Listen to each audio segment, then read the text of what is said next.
బాబు సర్కార్ నాడు చేసిన తప్పు నేడు వెంటాడుతోంది.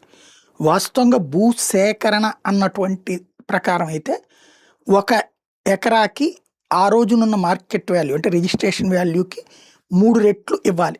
ఇది 2004 అధికారంలోకి వచ్చి 2014లో దిగిపోయే ముందు నెక్స్ట్ వచ్చే ప్రభుత్వం ఏ పని చేయకుండా చూడటం కోసం అని చెప్పేసి అన్ని రాష్ట్రాలని స్తంభింప చేయడానికి కాంగ్రెస్ పోతా పోతా పెట్టిన పెతలాటకు.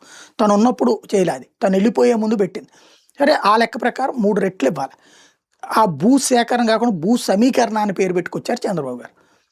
దాంట్లో భాగంగా అమరావతికి భూములు ఇచ్చినటువంటి వాళ్ళకి అందులో ఇన్ని గజాలు ఇస్తామని. అదేలా జాబితాలో గన్నవరం వాళ్ళకి కూడా పెట్టారు ఎయిర్పోర్ట్ విస్తరణ కోసం అని చెప్పేసి. వాళ్ళకి కౌలు డబ్బులు వేయట్లేదు, భూమి తీసుకున్నారు వాళ్ళ దగ్గర నుంచి.